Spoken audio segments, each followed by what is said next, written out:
But see, I just didn't feel for him like that. I feel for him. I feel for you. But I didn't feel for him in that way. Prince looked at me, my clothes would just fall off. That's, a lot of women felt that way. Lots of women felt that way. But I didn't. I saw him in a discotheque one night, and I grabbed him by his shirt and I said, "Better come on, get this hit." Chaka Khan has finally named the 8 gay singers who Prince dated in secret. She had watched him obsess over 8 specific men in ways that no one dared to question. On the row, and I looked and I saw this kid, and I thought, let me go stand next to this kid. He looks interesting. So I went up and I said, "Hey, how you doing? I'm Andre." And he said, "I'm Prince." I said, "Prince?" He said, "Yeah." I said, Larry Graham had Prince calling him multiple times daily in complete devotion. Morris Day's onstage chemistry with Prince and André Cymone, who lived with Prince for years. We know you gave André Cymone the song Dance Electric for his new album, and we know that you two had some kind of falling out a few years back. When Chaka Khan called Prince a kindred spirit, she was opening the door to the mystery of Prince's sexuality. Well, we are very kindred. You and Prince? Yes, kindred spirits. This is the story Prince never wanted told. The year was 1984. Prince was riding high on Purple Rain's success, but he was also becoming increasingly isolated. Paisley Park was his kingdom, but kingdoms can become prisons. That's when he started reaching out to other artists in ways that seemed almost desperate. Chaka Khan was in San Francisco, partying with friends at Larrabee Sound Studios. She'd driven up in her little ragtop Mercedes for a couple weeks of fun. Then came the phone call that would change both their lives forever. And I get a phone call, and it sounded, me and Sly at that time were very close friends too. It would have been nothing for him to call me anywhere I was. He could find me, he would call. So I thought it was him on the phone. She thought it was Sly Stone. The voice, the tone, even the way he spoke, it all matched perfectly. "I'm in town. I'm going to be at the studio. You want to come down here?" Simple invitation, nothing unusual, except it wasn't Sly Stone at all. Prince had been studying her, learning her patterns, understanding her relationships. He knew exactly how to get her attention, how to speak in a way that would make her respond. This wasn't just a casual reach out. This was calculated, strategic, almost predatory in its precision. Most people would have stayed, would have been starstruck by meeting Prince at the height of his fame, but Chaka Khan walked out on him. That should have been the end of the story. It wasn't. He got my number, he called me and talked to me a lot on the phone, and then we sort of friends. There was something about that first encounter that hooked him completely.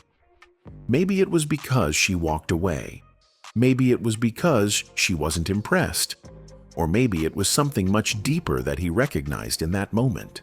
The phone calls became a ritual. Late nights, long conversations about music, spirituality, the industry.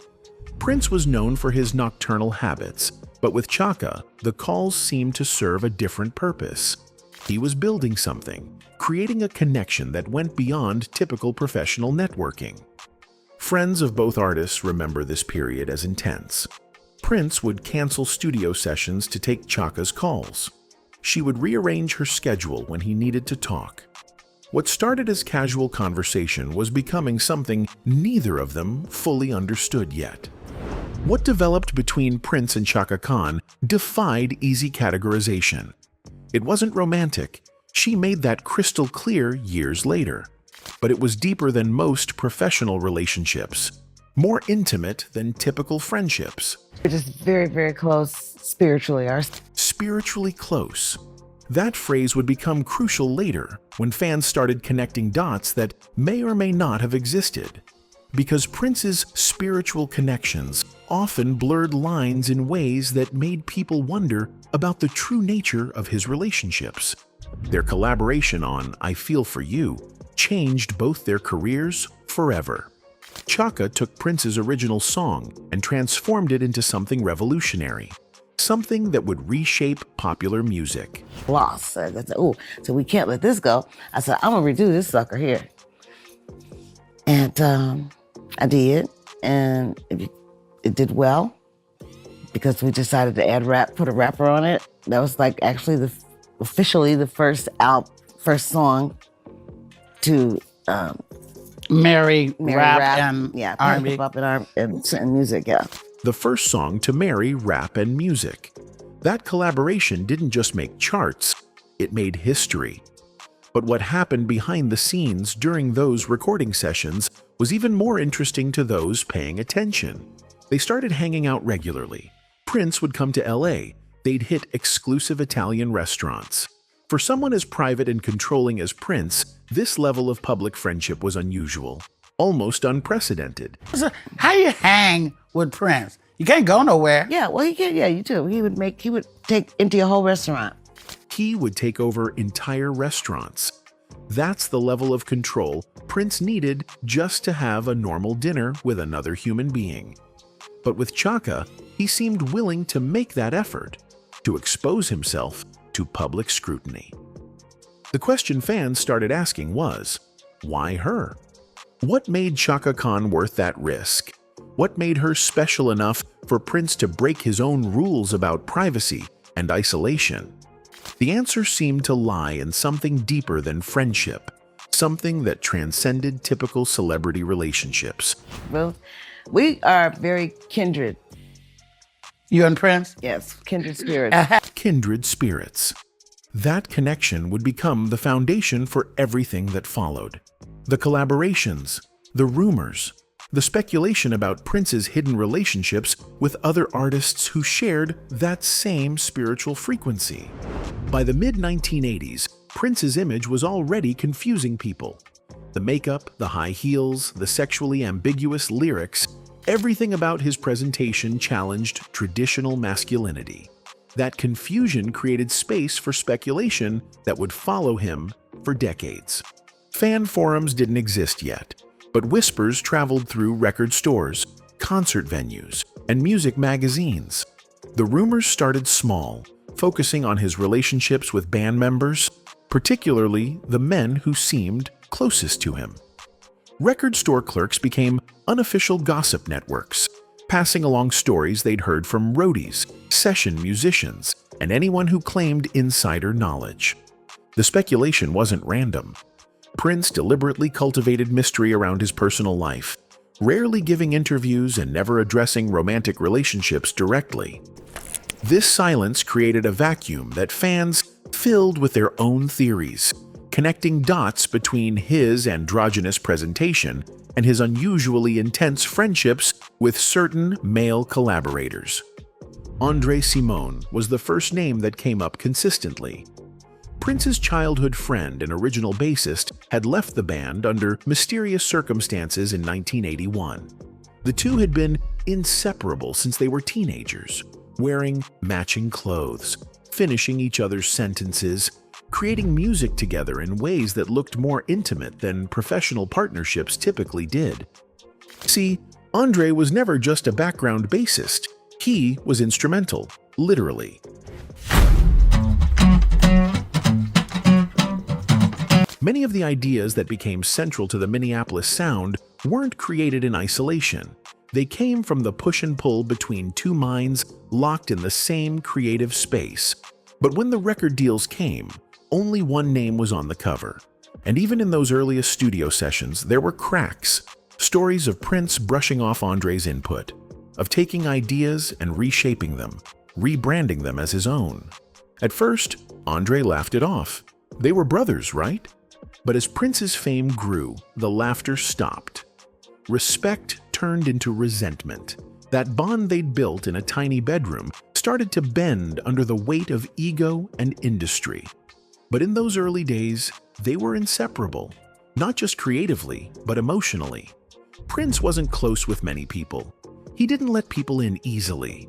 But with André, he let him all the way in. They joked like brothers. They argued like lovers. They moved through the world like they didn't need anyone else. And maybe, for a while, they didn't. But something unspoken always hovered in the background.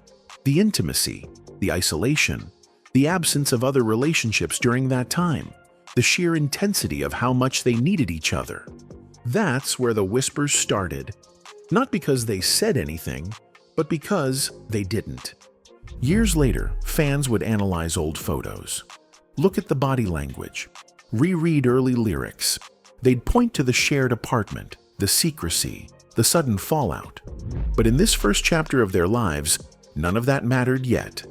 All that existed was the music, the dream, and the closeness. By the late 70s, something strange was happening in Minneapolis, a city not known for funk, not known for black music innovation. But inside a basement studio, Prince and André Cymone were forging a new kind of sound. One that wasn't quite soul, not exactly rock, not disco, not punk, not R&B. It was all of it. Synths, slap bass, drum machines, and raw sexuality. The Minneapolis sound was being born. But while the world would eventually call it Prince's movement, behind the curtain, there were two minds shaping it. Not one. Prince was the frontman. But André? He was the architect in the shadows. On his first album, I don't think I got any credit on any of his records. So you went and recorded for you with Prince. His first album, I was right there. Second album, I was right there. We lived together. The third album, I engineered probably a good bit of it, the Dirty Mind album. He didn't want people to think somehow I was, the brains behind his whole thing. In rehearsal rooms and half-built studios, André helped build the skeletons of songs Prince would later claim alone. He was the bassist, yes, but he was also an arranger, a conceptualist. He gave Prince someone to push against, someone to impress, someone who understood the strange math behind the funk. And at the heart of it was their closeness, not just musical, personal. They still lived together, ate together, slept a few feet apart. The lines between work and life had long since disappeared. But outside that room, the world was beginning to watch. As Prince's solo career launched, the aesthetic got bolder, the heels got higher, the eyeliner got sharper. He wore lace on television, silk robes in interviews. He stripped down in his album covers and blurred every line he could find. Gender, sexuality, identity. The most beautiful girl in the world. The industry didn't know what to do with it. This wasn't macho R&B. This wasn't Teddy Pendergrass. This wasn't Rick James, although the comparisons were constant. Prince wasn't trying to be sexy for women. He was trying to be something else entirely. Fluid, mysterious, uncontainable. And André? He didn't flinch. He was right there beside him, performing in matching outfits, dipping into androgynous fashion himself. In early solo performances and videos, André sported makeup, leather jumpsuits, and cropped tops that echoed Prince's own aesthetic. He wasn't just co-signing it, he was part of it. But still, the world only saw one star. The press began to label Prince as the eccentric genius, the future of music. His record label leaned into the mystique, crafting an image so impenetrable, so sexual and yet sexless that nobody knew what to believe. Was he gay? Was it a gimmick? Was he celibate? Was it all part of the show? No one asked André those questions. He wasn't the one giving interviews. He didn't have the stage. But the whispers, they started to multiply. 2 young men, 1 bedroom, a sudden rise, no visible girlfriends, no public relationships, just the music and each other. First of all, Prince and I go way back we started off together, literally, our first bands. I got the guy's first guitar. A lot of people don't know that. So there's a lot of, real history as far as that's concerned. And then, in hindsight, it's easy to speculate. But back then, the industry didn't want answers. It wanted mystery. And Prince knew that. He fed the mystery. He blurred the truth so well that no one could find it. André, on the other hand, stayed silent. That silence created a vacuum, and the fans filled it. Online forums, blogs, backstage gossip. Everyone had a theory. Some claimed the bond was platonic. Others believed they were secret lovers. Some suggested unrequited love, André for Prince, or maybe the other way around. No evidence ever surfaced, no photos, no letters, nothing concrete. But the secrecy itself became the evidence. On the other hand, the Michael Jackson rumors emerged from their legendary rivalry. Their competition was public, sometimes petty, often uncomfortable to watch.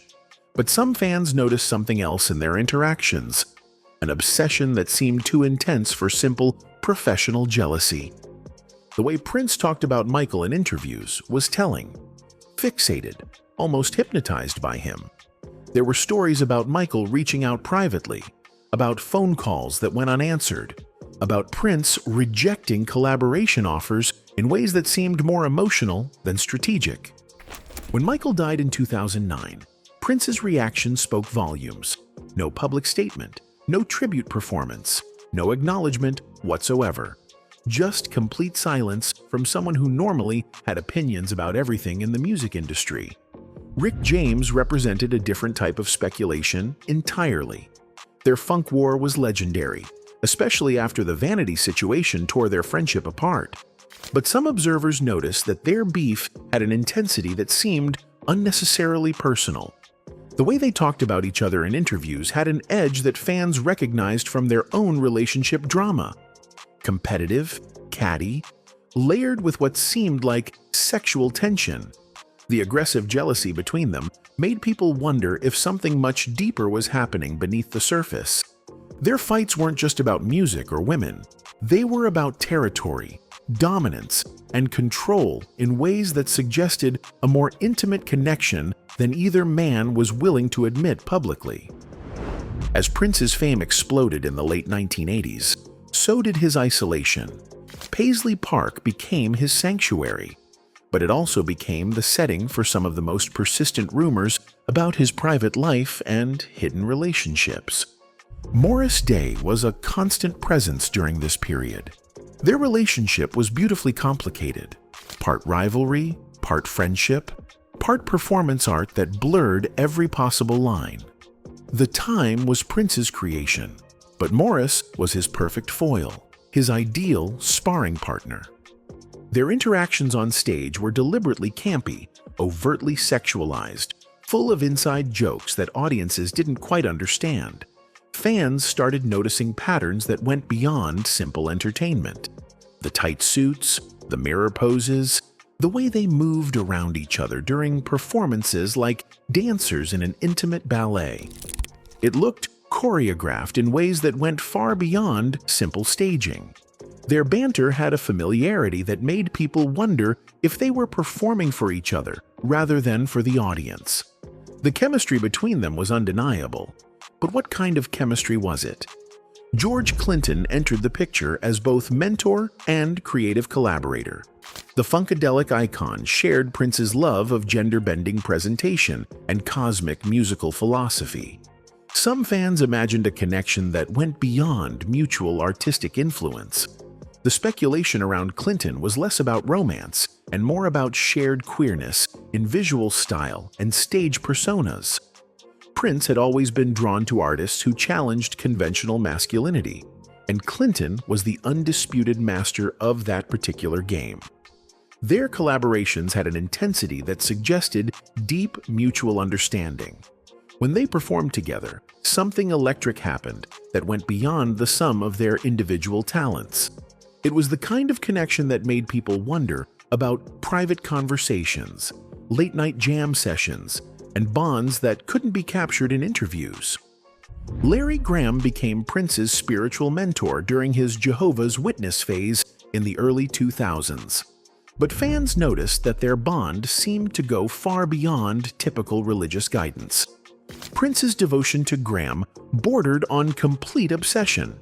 He would call Graham multiple times every day, seek his approval for major life decisions, restructure his entire existence around Graham's teachings and schedule. The dynamic looked like submission in ways that sparked entirely new types of speculation about Prince's private needs and desires. This wasn't just spiritual devotion. This was something deeper, more consuming. Prince had always been drawn to powerful, charismatic figures throughout his life. With Graham, that attraction seemed to completely overwhelm his famous need for control and independence. The relationship raised questions about what Prince was really seeking in his connections with other men. Was it mentorship, spiritual guidance, or something more complex that he couldn't find anywhere else? As Prince's influence spread globally, so did the rumors about his private relationships. The stories became more exotic, more mysterious, involving artists from different countries and musical traditions who shared his willingness to challenge conventional boundaries. Tricky, the British trip-hop artist, represented the most enigmatic rumor of all. Stories emerged about a one-time jam session in London, about weird energy in the studio, about conversations that went much deeper than typical musical collaboration. The rumors were vague but persistent. Something had happened between them, something that left an impression on both artists that lasted for years. Later, Tricky would make a statement that became legendary in fan circles. Prince was the only man who made being feminine seem powerful. That quote became a Rosetta Stone for Prince fans, trying to decode his appeal to other male artists. The only man who made being feminine seem powerful. To many, it sounded like coded admiration that went far beyond simple artistic appreciation. Billy Preston represented the most speculative connection of all. Preston, who had played with the Beatles and was openly gay later in life, allegedly crossed paths with Prince during the early Minneapolis days, when both were establishing their musical identities. The stories were frustratingly vague. Same studios, shared musicians, late-night jam sessions that supposedly turned into something else entirely. There was never any concrete proof, just the kind of gossip that emerges when two talented, complicated artists occupy the same creative space at the same time. But fans connected them anyway, drawn to the possibility of finding concrete evidence for what they suspected about Prince's private life. Preston represented proof of concept, a successful musician who was openly gay, showing that such a thing was possible in the music industry. The connection between Prince and these international artists suggested something larger than simple friendship or collaboration. It implied a network, a community of artists who understood something about each other that the public wasn't ready to acknowledge. Sylvester, the disco icon known for his falsetto and gender-fluid presentation, was often mentioned in the same breath as Prince by music historians. Both artists used makeup, high heels, and sexually ambiguous personas to challenge audience expectations about masculinity in popular music. Little Richard, the original rock and roll gender bender, had publicly praised Prince's willingness to blur masculine and feminine presentation. Their mutual admiration was well documented, leading fans to wonder if their connection went deeper than professional respect. Jermaine Stewart, who scored hits with "We Don't Have to Take Our Clothes Off," moved in similar circles during the 1980s. Like Prince, Stewart was known for his androgynous style and refusal to conform to traditional masculine expectations. The common thread wasn't necessarily sexual orientation. It was the willingness to exist outside conventional boundaries. Prince seemed drawn to artists who, like him, refused to be categorized, controlled, or forced into limiting definitions of what a male performer could be. Prince died on April 21, 2016, taking the complete truth about his private life with him forever. The rumors persist because they represent something much larger than simple gossip. They reflect our desperate need to understand an artist who deliberately remained mysterious until the very end. You had to know the guy. See, he's shorter than I am. I don't give a That's a problem He's for me. powerful. Problem for me. And he got pretty eyes. He's fabulous and he's a genius and all that. I loved him for all those things, but never in that way. Chaka was completely clear about the boundaries of their relationship, but her observations about his effect on others were more revealing than she probably intended. She watched women lose complete control around him. she witnessed the power he had over people's emotions and desires. When the herpes rumors surfaced years later, Chaka's reaction was surprisingly telling for someone who claimed no romantic interest. Even Chaka Khan, who insisted she was never attracted to him romantically, admitted to having thoughts about him. That admission suggested Prince's appeal transcended simple categories of attraction and confusion.